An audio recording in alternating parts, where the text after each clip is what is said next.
Okay, so on Monday, we took a look at an example, walked all the way through it, and actually were able to do the integration at the end. So Wednesday, I said, hey, let's start it with a second example. Went through, got the triangle set up, and again, we were able to go all the way through, integrate the whole thing. So then at the end of Wednesday, I said, you know what? We didn't have any worksheet on Monday, so let me give you a worksheet on Wednesday. And I set up this third example, showed you how to get the triangle set up, even helped you get started with the substitution for x, and then turned it over to you. Hopefully you were able to plug in x and figure out what that square root of everything should turn into. And then hopefully you're able to try and figure out what on earth would substitute for dx. And then you were able to actually rewrite that entire integral in terms of theta. But then, of course, you hit that roadblock. And unfortunately, we weren't in class, because sometimes you want to set up students and say, hey, solve these equations. And then as time goes by and time goes by, every so often a student gets perplexed, like, hey, does this one have no solution? And you say, oh, I don't know. Why do you think there's no solution, right? And then the student realizes that you can't divide by 0, or the student realizes you can't take the square root of a negative number, or sometimes you get the weird situation where there's an infinite number of solutions. And so, you give them an assignment with like 6 or 8 questions, and one of them is like really kind of weird or unusual. But in class, you can kind of, guide the student. So if they should be able to do it, you can kind of nudge them and guide them. Or if it really is one of those tricks that won't work, you can then say, oh, well, why do you think it doesn't work? And have the student try to come up with hey, the reason why it won't work is. But unfortunately, we weren't in the classroom, and it's really a difficult thing to do with remote learning. But sometimes you have to set up those points where you really stretch the brain. So today we're going to have a fourth example, but I'm going to tell you right out of the gate that we're not going to be able to integrate it. And this, oh, weird. Do you see something weird about this fourth example? Look what's hiding in the middle there, a plus sign. All right, but with this example, I'm going to be able to draw the triangle. I'll be able to figure out what to do with the substitutions for x and dx. I'll be able to rewrite the entire integral in terms of theta. So I'm going to successfully do the trig substitution. However, I won't be able to do the integration. All right, so we'll stop at that point. So here is our new example. And again, my goals. Goal number 1, I gotta be able to draw the triangle, which means correctly labeling the sides. Goal number 2, find the substitution for x. Goal number 3, find the substitution for dx. Goal number 4, rewrite the entire integral in terms of d theta, but then we're going to stop. Now, not only are these going to be my goals as I go through this example on this video, those will also be your goals on the worksheets, right? Some of the integrals on the worksheet you actually would be able to continue and integrate, but at the moment, our focus is going to just be practicing on doing the trig substitution. So you're going to try to do those 4 steps, but then you're going to stop. Okay, so let's get this example going, because I'm sure you would like to work instead of listen to my voice here. Okay, so let's we can label the sides. Let's get the example up. Let's get that triangle up. What are we looking at? Right triangle says, hey, Pythagorean theorem. Oh my goodness, we're looking at the hypotenuse. Right? The square root of a squared plus b squared is the hypotenuse. We're looking at the hypotenuse. So that's the twist, right? We've had x for the hypotenuse. We've had plain old numbers for the hypotenuse. We finally have that square root symbol and everything inside it for the hypotenuse. Which means x squared is a squared, so x is a. And if 36 is b squared, well, let me see, 6 squared is 36. 6 has to be b. I want to avoid using the hypotenuse like crazy. So tangent is opposite over adjacent. Since it's opposite over adjacent, I want the x to be the numerator.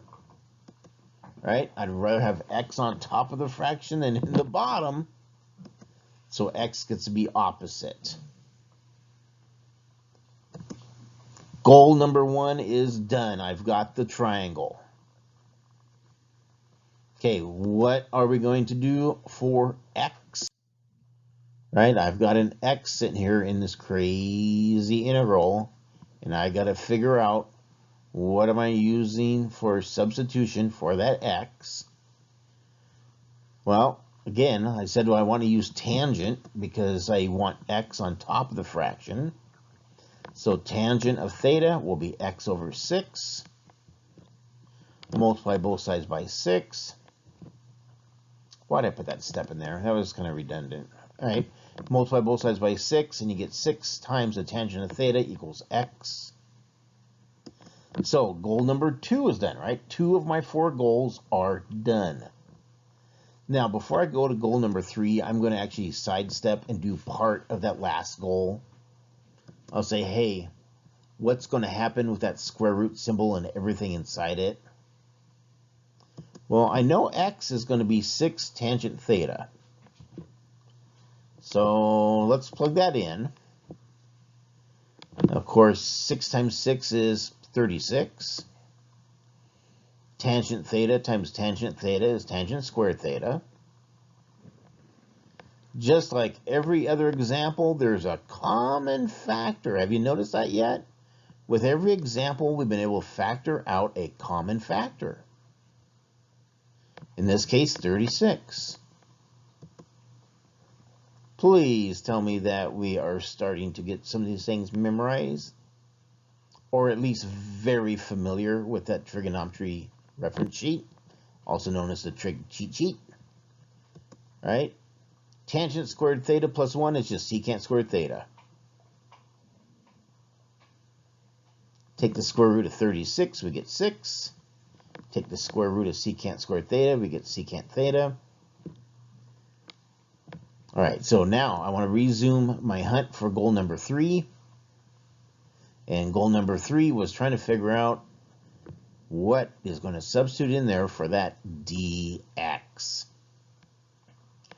So let's focus our attention over where we have that x. And so, okay, if x is going to be 6 times the tangent theta, I need dx. Well, let's take the derivative of x with respect to theta. Multiply both sides by d theta. I didn't throw in that extra step this time. 6 secant squared theta d theta is my dx. That's my third goal. All right, goal number 1 was the triangle. Got it. Goal number 2, what on earth am I going to use for x? Got that. Goal number 3, what's my dx? Got that. Goal number 4, let's rewrite that integral. All right, I've done part of it. Right, I knew that the square root symbol and everything inside gets replaced with 6 times secant theta. Now I know that dx is replaced with 6 secant squared theta d theta, and so I'm done. That's goal number 4. So I did the 4 goals I wanted to accomplish, and at this juncture, I'm going to I'm going to post. No. I'm going to pots. No. I'm going to spot. I'm going to tops. I'm going to, well, I'll tell you what I'm going to opt to do pretty soon. I'm going to opt to take this thing and throw it right out. Oh, there we go. Stop sign. Ugh. Stop. cat. All right. So for today's worksheet, you're going to draw the triangle, find the substitution for x, find the substitution for dx, rewrite the integral in terms of d theta, and then you're going to stop.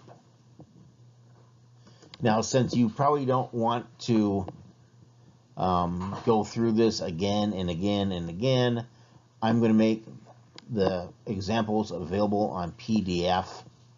And so on PDF, you'll be able to see this example where you can see the triangle, the value of x, the value for dx, and how it gets rewritten.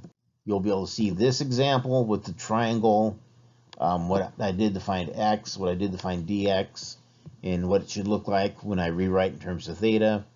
And then you'll be able to find the example that we just did, kind of put together on just one sheet. All right, so those will be available in PDF form, so you won't have to tirelessly try to go through all the different videos to find these examples.